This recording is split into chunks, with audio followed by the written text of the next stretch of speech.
নেতৃত্বের বিষয়টা যদি শুধু দুনিয়ার বিষয় হতো, আল্লাহর কসম আমি এখানে উচ্চারণ করতাম না।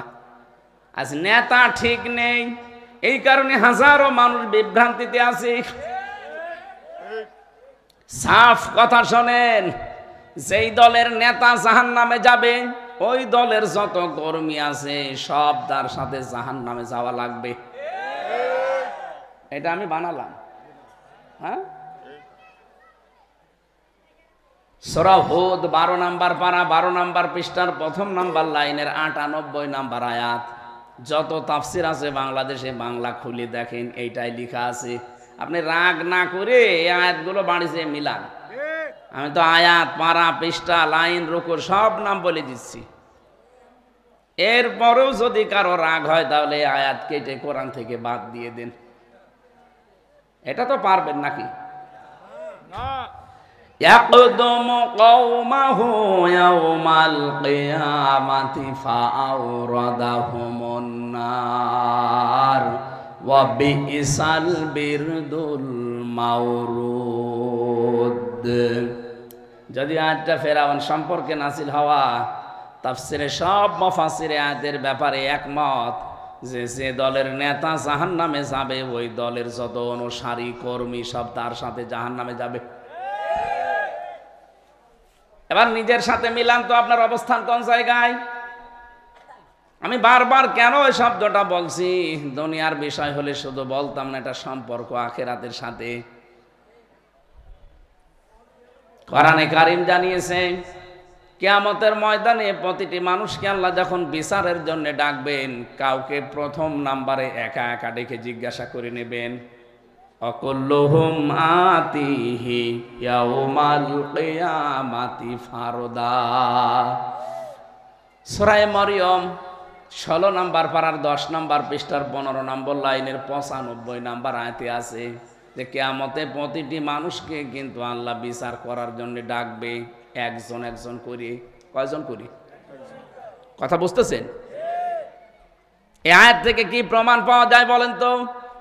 এই বাংলাদেশে অনেক পীর নামে কলঙ্ক, তারা মানুষকে ধোঁকা দিয়ে বোকা বানিয়ে ব্যবসা করে খাচ্ছে যে কিয়ামতে আমার বাবা যান, আমার দাদা যান, আমার মুরব্বী, আমার পীর সাহেব লক্ষ লক্ষ মানুষ নিয়ে হাজির হবে। এটা মিথ্যা কথা। এই আয়াত অনুযায়ী এটা পুরা মিথ্যা কথা। তাহলে আয়াত আপনি কেটে বাদ দেওয়া লাগবে, নয়তো আপনার পীরের কথা মিলবে না। এমনকি অনেকে এই নিয়তে মুরিদ হয় যে 2-3 জন পীরের কাছে মুরিদ হয়েছি, কোনো চিন্তা নেই, একজন না পারলে আর একজন আছে। আরে ভণ্ড, কিসের একজন আছে আর একজন আছে? ওরাই তো নিজেদের হিসাব নিয়ে বাঁচবে না। যেখানে নবীদের মতো পাওয়ারফুল মানুষ ইয়া নাফসি করতে করতে কুল কিনারা পাবে না, সেখানে পৃথিবীর কোন সাধারণ মানুষের খবর আছে? আরো জোরে বলেন। সুতরাং এটা ধোঁকা। কিয়ামতে আপনাকে আল্লাহর সামনে দাঁড়াতে হবে স্রেফ একা একা। কয়জন করে? কেউ থাকবেন আপনার সাথে। যদি এটা খণ্ডন করতে পারেন নিয়ে আসেন, কোন মাওলানা নিয়ে আসবেন, নিয়ে আসেন। আপনাকে আল্লাহ কিয়ামতে স্রেফ একা ডাকবে, কোনো মানুষ থাকবেন আপনার সাথে। এটা যে বিচারের প্রথম ধাপ। বাংলাদেশে কয় প্রকার বিচার হয় বলেন তো? 4 প্রকার। আপনারা তো আইন আদালতের সাথে সম্পর্ক নেই, আপনার সব আল্লাহর ওলি। আমরা তো জেলে যাব আমরা নাকি? আইন আদালত আমাদের জানা লাগবে, কারণ আমরা অপরাধী, আমরা জেলে যাব, ওগুলো জানা লাগবে। এই যে বিবাড়িয়া একটা জেলা,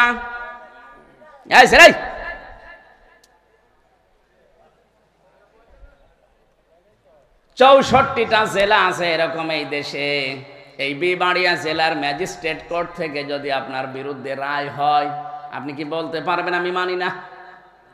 পারবেন না। এতটুকু বলার ক্ষমতা আপনি রাখেন যে আমি ন্যায় বিচার পাইনি, আমি ওপরে যাব ন্যায় বিচারের জন্য। যান আপনি জজ কোর্টে যান, এইটাও আপনার এই জেলায় পাবেন। বিবাড়িয়া জেলায় যদি জজ কোর্ট থেকে আপনার বিরুদ্ধে রায় আসে, আপনি বলতে পারবেন না আমি মানি না। এতটুকু বলার ক্ষমতা আপনার আছে যে আমি ন্যায় বিচার পাইনি, আমি ওপরে যাব। এবার আর আপনার এই জেলা শহরে হবে না, যাওয়া লাগবে এবার ঢাকাতে হাইকোর্টে। হাইকোর্ট থেকে আপনার বিরুদ্ধে রায় যদি আসে, আপনি বলতে পারবেন না যে মানি না, তাহলে রাষ্ট্রদ্রোহী মামলা হবে। এতটুকু বলার ক্ষমতা আপনার আছে যে আমি ন্যায় বিচার পাইনি, আমি আরো উপরে যাব। যান সুপ্রিম কোর্টে যান। সুপ্রিম কোর্ট আবার 2 ভাগে বিভক্ত। এই কথা বলে কে গো? কি আশ্চর্য! মোবাইলে কথা বলছেন নাকি? হ্যাঁ, এত জরুরি আপনার? একটু পরে দেন, ঘন্টাখানিক পরে দেন।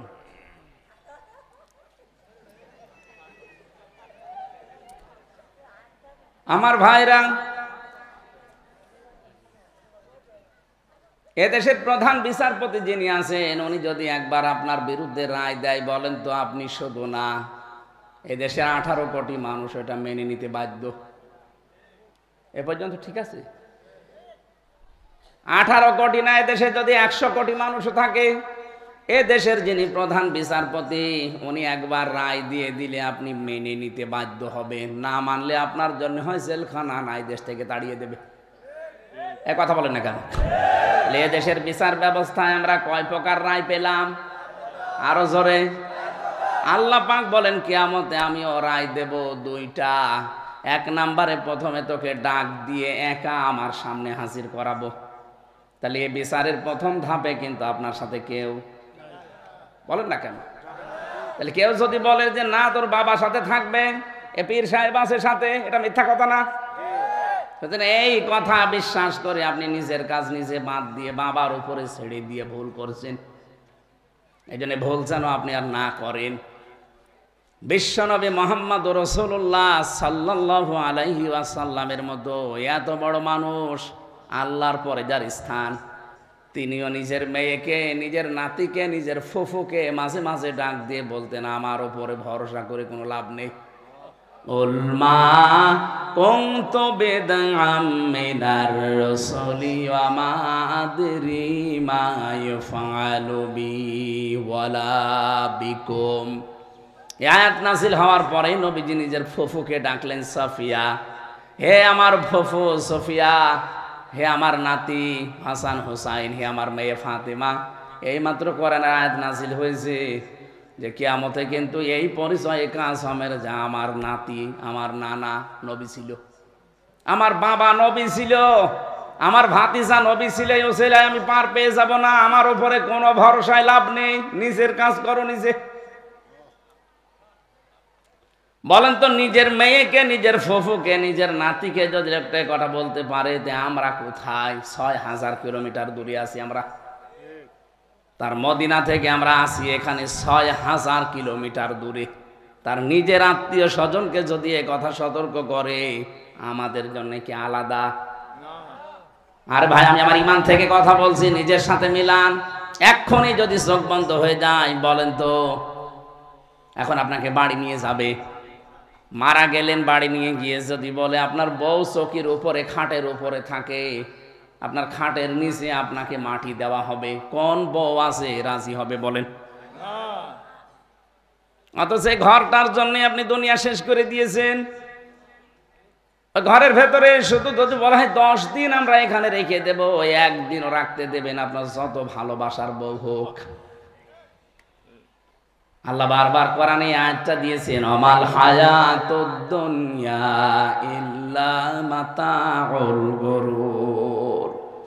হ্যাঁ, পৃথিবীর মানুষ, দুনিয়ার জীবন কিন্তু ধোঁকা। এটা কি? পুরাটাই ধোঁকা। আপনার ছেলে মেয়ে, হ্যাঁ ওইটাও ধোঁকা। আপনার স্ত্রী, এমনকি আপনার মা বাবা, ওইটাও ধোঁকা। পৃথিবীর সব কিছুকে আল্লাহ ধোঁকার সাথে তুলনা দিয়েছেন। এই কারণে আমি আমার নিজের জীবনে দেখেছি, আমার 3 পুরুষের পরে আমার আর মনে নেই, আমি চিনিও না। আমার বাবার নাম রিয়াজউদ্দিন, আমার দাদার নাম জাহান আলী, তার বাবার নাম হচ্ছে নমাজ আলী, এরপরে আমার আর জানা নেই, আর আমি চিনিও না। অথচ নমাজ আলীর বাবা সর্বোচ্চ 61 বছর আগে মারা গেছে। ওই লোকটা যদি এখন কবর থেকে উঠে এসে বলে কুষ্টিয়াতে এই 2 তালা বাড়ি আমার, এই ভিটা আমার, বলেন তো দাঁত মুখ সব খুলে ফেলবো না? ভান্ডামি করার জায়গা পান না। কিসের নমাজ আলীর বাপ আপনি? আমি তো নমাজ আলীকে চিনি না। কথা বলছেন না কেন? মাত্র 61 বছর আগে লোকটা মরে গেছে। এর ভেতরে যদি আমি তারে না চিনি, আর আমি চিনব না, কারণ আমি তারা দেখিনি। নমাজ আলীকেও আমি দেখিনি, আমার দাদাকে পর্যন্ত আমি দেখেছি, এরপরে ওনার বাবারে আমি আর দেখিনি। এখন ওই লোকটা চেহারা কেমন ছিল আমি তাও জানি না। নাম তো শুধু জানি যে নমাজ আলী, উনি আমাদের সর্দার বংশের লোক, এলাকায় তিনি মাতব্বর ছিলেন। ওই লোকটা এখন যদি এসে বলে, হামজা এই যে 2 তলা বাড়ি এটা আমি বানিয়েছিলাম, এ বিশাল ভিটা, এই 100 বিঘার বিশাল ভিটা এটা আমার, বলেন তো আমি, আমার বউ, আমার এমনকি আমার ছেলে মেয়ে যারা আছে এরা কেউ ওই বুড়াকে থাকতে দেবে?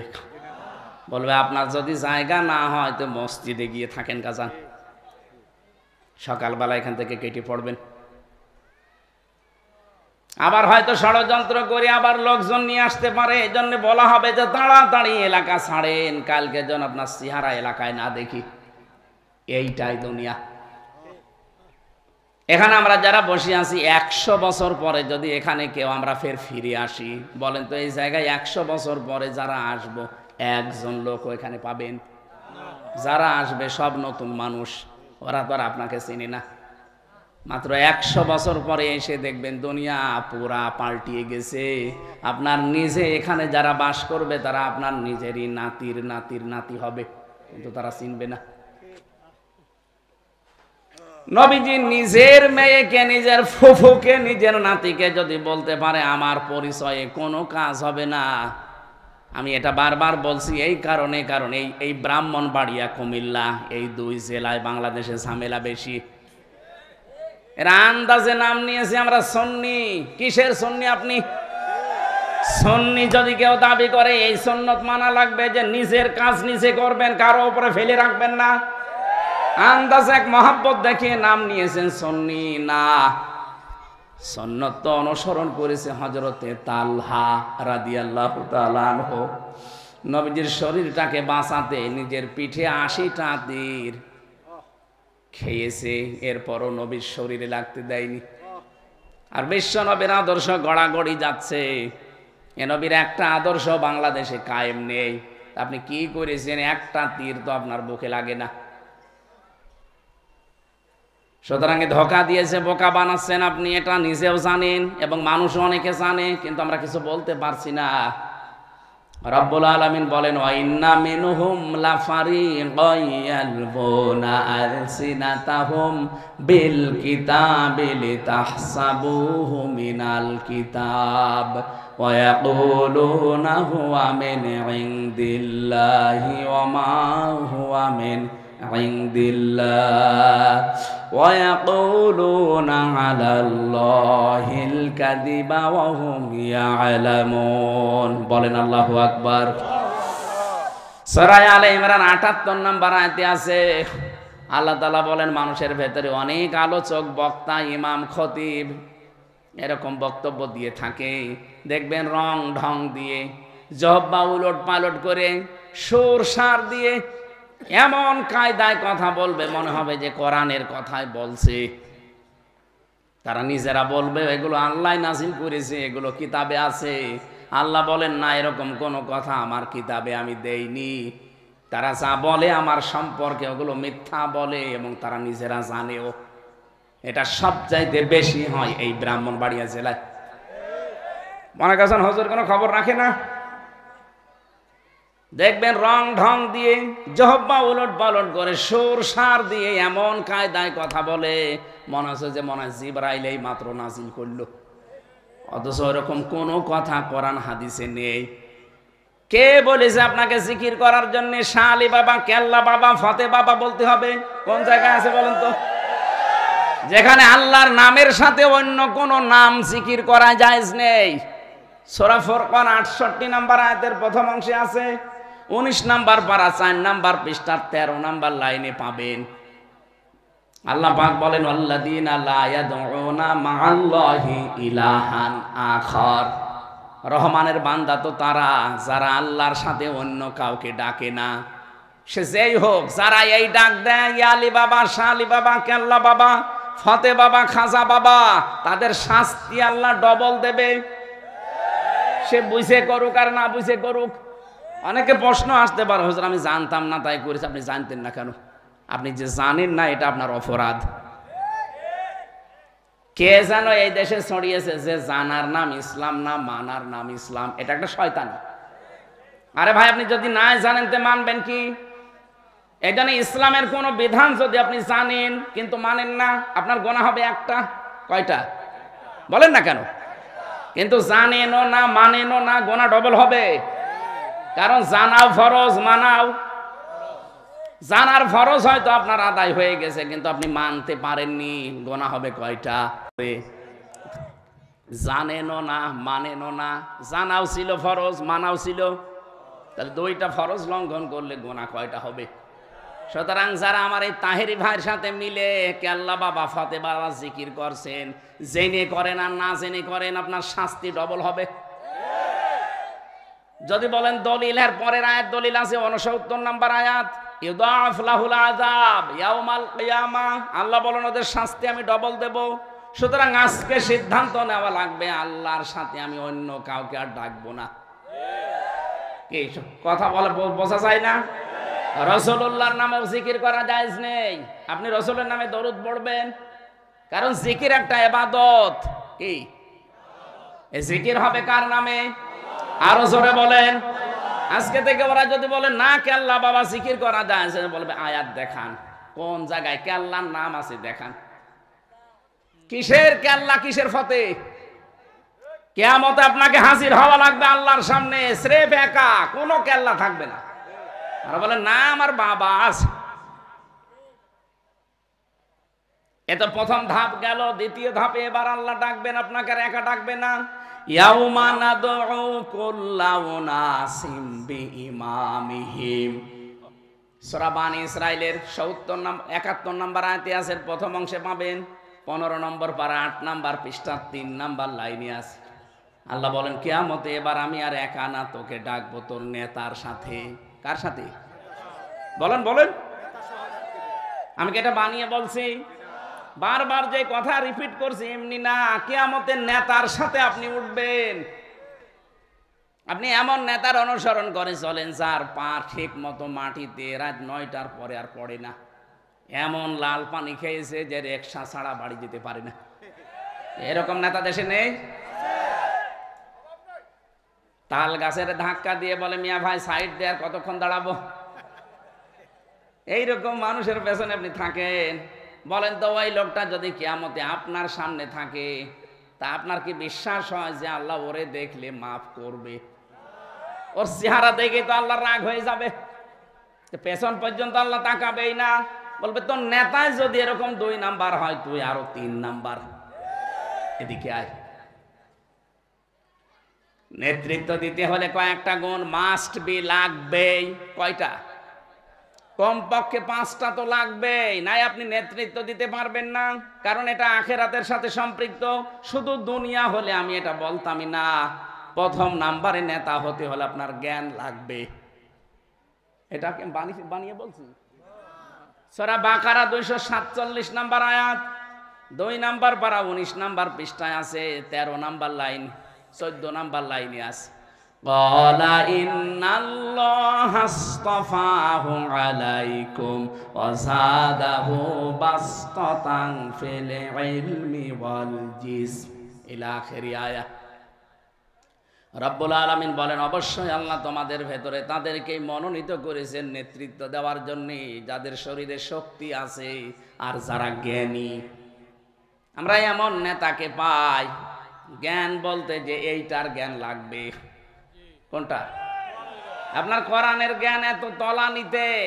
এ কথা অনেকেই এখন বলতেছে যে কোরআনের সাথে রাজনৈতিক কোনো সম্পর্ক নেই। আপনি কি জ্ঞান অর্জন করেছেন বলেন তো? এর ভেতরে 903 জায়গায় কোরআন দিয়ে রাজনীতি করা লাগবে কথা আমি ডাইরেক্ট ইনডাইরেক্ট আপনাকে দেখাবো, আসেন। যারা এ কথা বলে তাদের পেটে বোম মারবেন। ওরা যদি সূরা ফাতিহা শুদ্ধ করে পড়তে পারে আমি মিষ্টি খাওয়াবো। হ্যাঁ, আমি মিষ্টি খাওয়াবো। যেটা জানেন না আপনি আন্দাজে মুখ খোলেন কোন কারণে? ওয়ালা তাকফু মা লাইসা লাকা বিহি ইলমুন, যেটা জানো না সেটা কথা বলবা না, চুপ করে থাকবা। আর বাংলাদেশের রোগই হয়ে গেছে, যেটা জানে না ওইটা বেশি করে বলে।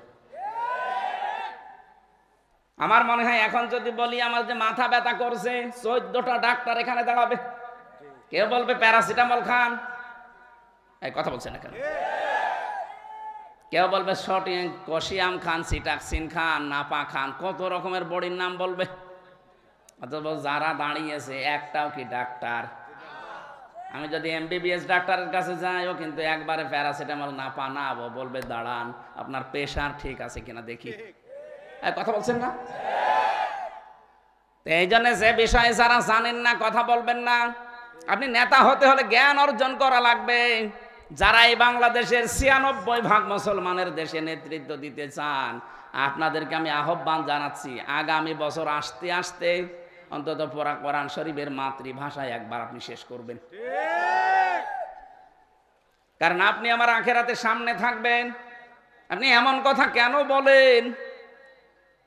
এদেশে হাজার হাজার আলেম ওলামা, এখন তাদের মনে দুঃখ যে কি আমরা ফতোয়া দেব, আর ফতোয়া দিচ্ছে কে?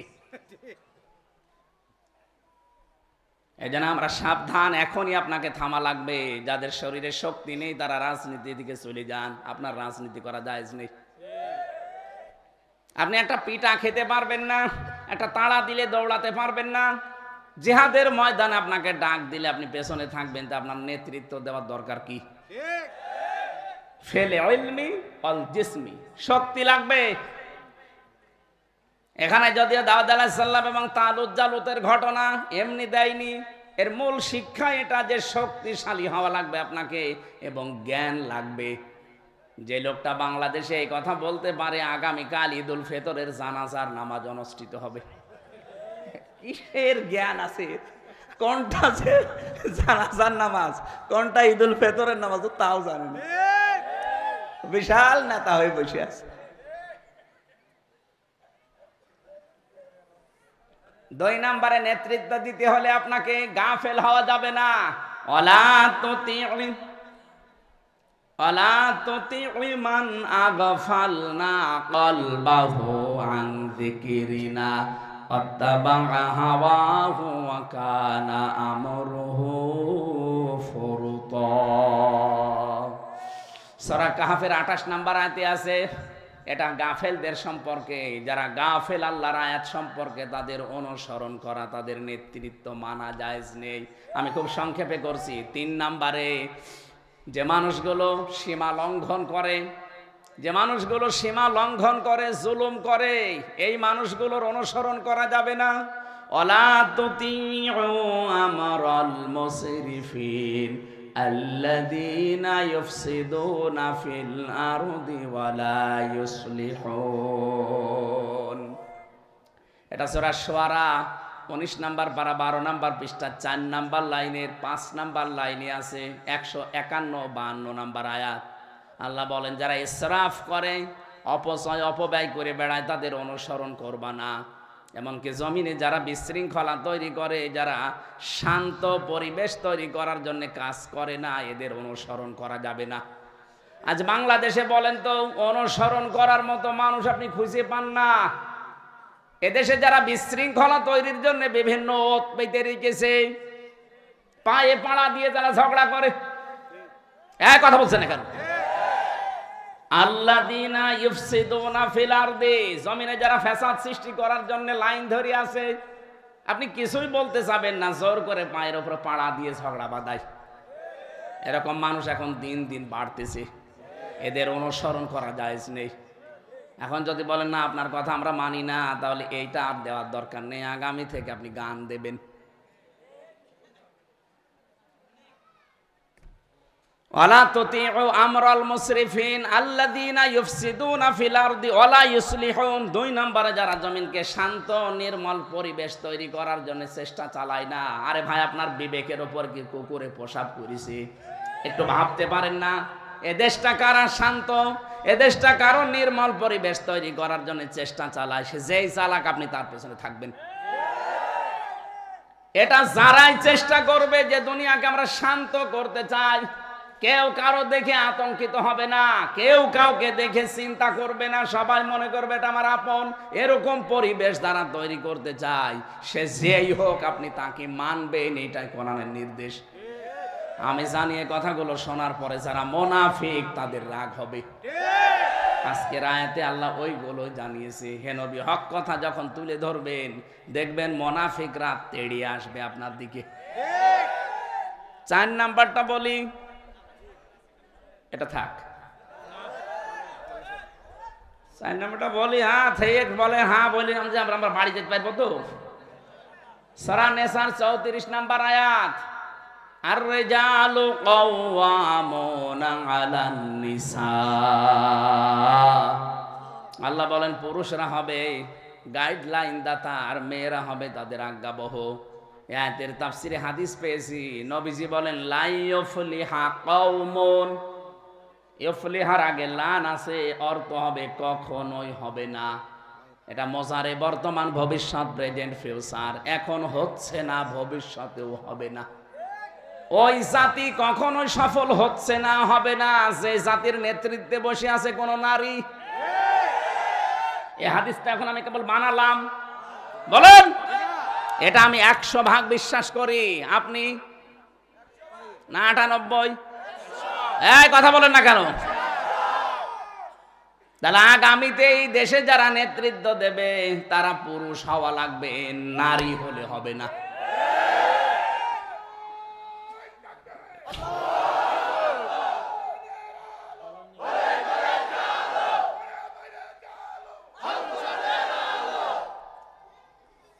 আমার মনে হয় কথাগুলো মেনে নিতে পারলে নবীর এই কথাকে আল্লাহ বাস্তবে দেখাতো। কথা আমরা মেনে নিতে পারি না, এই জন্য 54 বছর আল্লাহ আমাদের দেখায় না। আমরা বিশ্বাস করি নবীর হাদিস ঠিক, কিন্তু মানতে পারি না। বলেন তো এই আগামীতে যারাই আসবে এই দেশে ক্ষমতায়, তারা নারী হলে চলবে না পুরুষ হওয়া লাগবে? 5 নাম্বারটা শেষ বলবো।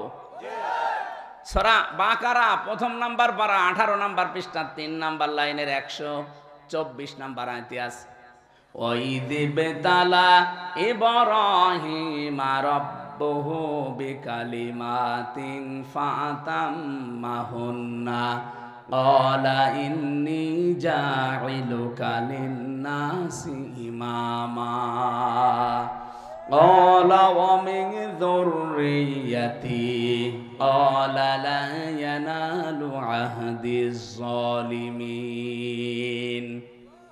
রব্বুল আলামিন বলেন তোমাদের জাতির পিতা ইব্রাহিম নবী আলাইহিস সালামকে আমি কিন্তু পদে পদে পরীক্ষা করেছিলাম। যতগুলো পরীক্ষা তাকে করলাম একটাও সে ফেল করে নাই, প্রত্যেকটাই পাস করেছে। এমনকি আগুনের পরীক্ষায় সে যখন উত্তীর্ণ হয়ে গেল, আমি আল্লাহ তাকে বললাম তোমাকে আমি মানব জাতির নেতা বানিয়ে দিলাম। হযরত ইব্রাহিম ওই সময় তিনি বলেছিলেন, আল্লাহ এই যে নেতা নেতৃত্ব দেওয়া এটা কি আমি শুধু একাই পেয়েছি, নাকি আমার যারা সন্তানাদি দুনিয়ায় কিয়ামত পর্যন্ত আসবে এরাও পাবে? আল্লাহ বলেন ক্বালা লা ইয়ানালু আহদিজ যালিমিন। এই যে ইয়ানালু এটা মুজারি, বর্তমান ভবিষ্যৎ প্রেজেন্ট ফিউচার। আল্লাহ বলেন হ্যাঁ তোমার সন্তানদের ভেতরে নেতা হতে পারবে কিয়ামত পর্যন্ত, কিন্তু যারা জালেম তাদের জন্য আমার কোনো অঙ্গীকার নেই। তার মানে জালেমদের জন্য নেতা হওয়া হারাম। বলেন সুলাইমান নবীর কাহিনী আমরা অনেক মজা করে শুনি। আরে ভাই, সুলাইমান নবীর কাহিনী মজার জন্য শোনার ব্যাপার না।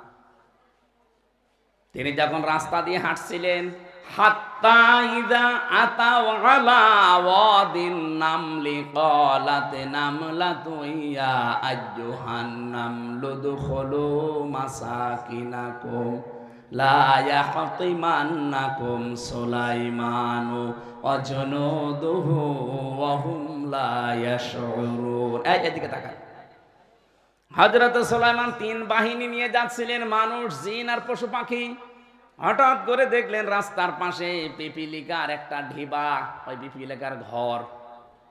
পিপিলিকা একটা যেটা নেতা, যেটা মাথা মোটা, ওটা দাঁড়িয়ে গেছে নিজের ঠ্যাঙের ওপরে, পায়ের উপরে ভর দিয়ে।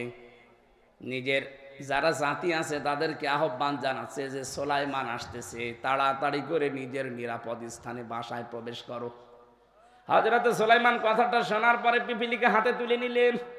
দেখলেন যতগুলো এখানে পিপিলিকা আছে, পিঁপড়া আছে, তার ভেতরে এটা একটু মোটা সাইজে বড়। সে নিচে পায়ের ওপরে ভর দিয়ে, ঠ্যাঙের ওপরে ভর দিয়ে জাতিকে সতর্ক করছে যে সবাই প্রবেশ করো, তাড়াতাড়ি সুলাইমান আসতেছে তার লোকজন নিয়ে, দলবল নিয়ে। মনের অজান্তেই অজ্ঞাতা সর তোমাদেরকে পিষে মেরে ফেলতে পারে, তাড়াতাড়ি করো। আল্লাহ এত খুশি হয়েছিলেন সুলাইমান নবী, হযরতে সুলাইমান তিনি হেসে ফেললেন। ফাতা বাসসামা তাহাকাম মিন কওলিহা, এই ছোট্ট পিপিলিকার কথা পর্যন্ত শুনে তিনি হেসে ফেলেছিলেন। তিনি হাতের উপরে তুলে নিয়ে দেখলেন পিপিলিকা তার ঠ্যাঙের উপরে এখনো ভর দিয়ে আছে। নিজের জীবন বিপন্ন হয়ে যায়, যাক আমার জাতি যেন বেঁচে থাকে, এইটাই তিনি শিক্ষা দিতে চেয়েছিলেন। আমি যতগুলো তাফসীর পড়েছি সব মুফাসসির এখানে সামারাইজ করে এটা শিক্ষা দিতে চেয়েছেন যে জাতির নেতৃত্ব যারা দেবে, জাতির যারা নেতা হবে, নিজের জীবনকে পর্যন্ত তারা মানবতার জন্য বিলিয়ে দেবে। আর আপনি কি করেন? আপনি শুধু আখের গোছানো ধান্দায় আছেন। কিসের নেতা আপনি? নেতৃত্ব দিতে হলে যেই দিন থেকে শুরু করবেন ওই দিন থেকে বলবেন ইন্না সালাতি ওয়া নুসুকি ওয়া মাহইয়ায়া ওয়া মামাতি লিল্লাহি রাব্বিল আলামিন। আমার নামাজ, আমার বেঁচে থাকা, আমার মরে যাওয়া, আমার যত ত্যাগ তিতিক্ষা কোরবানি। এখানে নুসুকের অর্থ তিনটা। নুসুকের প্রথম অর্থ হজের ক্রিয়াকলাপ, নুসুকের 2 নাম্বার অর্থ পশু কোরবানি করা, নুসুকের 3 নাম্বার অর্থ ইবাদত বন্দেগী। আমার যত কিছু আছে ত্যাগ তিতিক্ষা আমি সব আমার আল্লাহর জন্য আজকে থেকে দিয়ে দিলাম, এরপরে মাঠে নামবেন।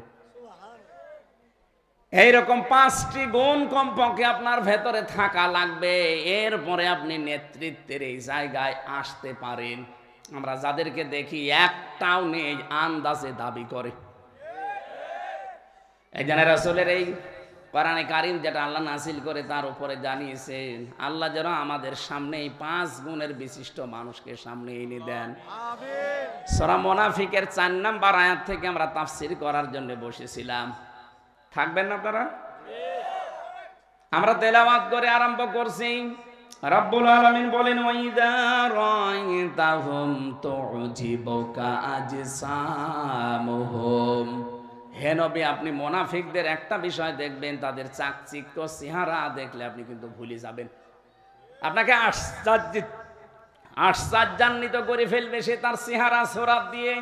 মনে হবে ওরে আল্লাহ কি সুন্দর দেখতে, এই লোকটার ভেতরে কোনো কপটতা থাকতে পারে না। আল্লাহ তাআলা বলেন ওয়াইয়াকুলু তাসমা'ু লিকাউলিহিম, যখন আপনি তাদের কথা শুনবেন তখন বিমোহিত হয়ে যাবেন যে কি এত সুন্দর কথা মানুষ বলতে পারে। ইনিয়ে বিনিয়ে এমন ভাবে কথা আপনার সাথে বলবে, আপনি নবী তাই কি আপনিও আশ্চর্য হয়ে যাবেন। এতটুকু না, কান্নাহুম খুশুবুম মুসান্নাদা, মনে হবে যে পিলারের মতো দাঁড়িয়ে আছে, কাঠের পিলারের মতো। আল্লাহ উদাহরণগুলো সেট করেছেন, আমি ব্যাখ্যায় যাচ্ছি সামনে।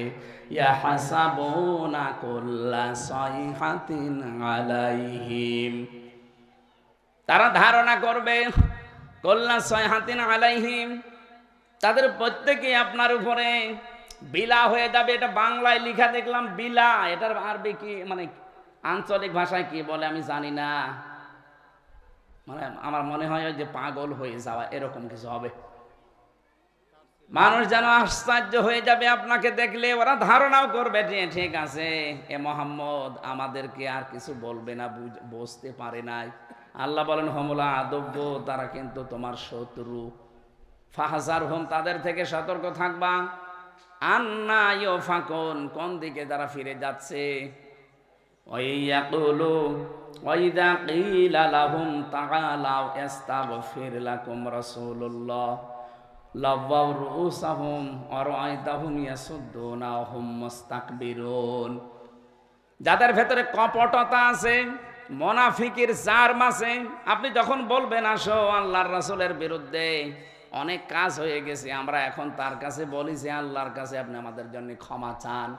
লাওয়াউ রুউসাহুম, হে নবী আপনি দেখবেন এই মানুষগুলো আপনার কাছ থেকে মাথা নিচু করবে। অরাআইতাহুম, আপনি তাদেরকে দেখতে পাবেন ইয়াসুদ্দুনা ওয়া হুম মুস্তাকবিরুন, আপনার কাছ থেকে আস্তে করে তারা অহংকারের বশে ফিরে চলে যাবে। আমি আয়াতগুলো যখন পড়ি আর বাংলাদেশের সাথে যখন মিলাই, আমার মনে হয় আয়াতটা এই দেশের জন্য আল্লাহ নাযিল করেছে। মুনাফিকরা মনে করে আমাদের কেউ ধরতে পারে না, কারণ আমাদের ভেতরের অবস্থা উপরের অবস্থার সাথে তো মিল নেই। উপরে আমরা ফিটফাট, ভেতরে সদরঘাট। এই জন্য মুনাফিকদের বিরুদ্ধে কিছু বলাও যায় না, কারণ ওর মনের খবর তো আমি জানি না। উপরে দেখলে তো আমার মনে হয়েছে ভালোই লাগছে। কান্নাহুম খুশুবুম মুসান্নাদা। রব্বুল আলামিন বলেন সাওয়াউন আলাইহিম আস্তাগফারতা লাহুম আম লাম তাস্তাগফির লাহুম। নবী, এই মুনাফিকদের ভেতরে যারা আছে তাদের জন্য যদি আপনি ক্ষমা চান আর না চান, দুইটাই সমান হবে। লা ইয়াগফিরাল্লাহু লাহুম, আল্লাহ তাদেরকে কখনো ক্ষমা করবে না। ইন্নাল্লাহা লা ইয়াহদিল কওমাল ফাসিকিন, অবশ্যই আল্লাহ পাপাচারী যাদের পাপ পরিপূর্ণ হয়ে যায় তখন আর ওদেরকে ফিরিয়ে নেন না। আমার তো মনে হচ্ছে আয়াতগুলো পড়লে এই দেশের কিছু মানুষের চরিত্র এখন আমি বুঝে ফেলছি। দেখলে মনে হয় যে না, এদের কথাবার্তারা, এদের চেহারা চরত, এদের আচার ব্যবহার এত সুন্দর, আপনি বিমোহিত হয়ে যাবেন। কিন্তু ভেতরে যে তাদের এই মুনাফিকি কপটতা আছে আপনি টেরও পাননি। নবীকে বলছে আপনি টেরও পাননি, আমরা তো টেরই পাবো না। তারপর বিশ্ব নবী যেহেতু ইন্তেকালের আগে 4টা নিদর্শন দিয়েছেন, এই 4টা নিদর্শন যার ভেতরে থাকবে আপনি মনে করবেন ওই লোকটা মুনাফিক। তার থেকে আপনার সতর্ক থাকা লাগবে, কারণ কাফেরদের যারা যাই হয়েছে ইসলামের ক্ষতি তার চাইতে বেশি ক্ষতি হবে এই নামধারী মুসলমান মুনাফিকের। চেহারা চরত দেখলে মনে হবে জিবরাইলের ছোট ভাই, পাগড়ি জুব্বা বিশাল সব কিছু সব ওকে থাকবে, কিন্তু ভেতরের অবস্থা তাদের কাফেরদের চাইতেও খারাপ। আল্লাহ বলেন হমল আদব্য, তারা কিন্তু শত্রু। এটাকে আমি বানাচ্ছি, হমল আদব্য, তারা শত্রু। আপনি যখন আবু সেহেলকে শত্রু মনে করেন, ইসলামের এই লেবাসধারী এই শয়তানগুলোকেও শত্রু মনে করা লাগবে, কারণ ওদের উপরে ফিটফাট দেখতে আপনি বিমোহিত হয়ে যাবেন দেখলে, কিন্তু ভেতরে এদের কপটতা এত বেশি আপনি কল্পনাও করেন না যে মানুষ এত নিচে নামতে পারে।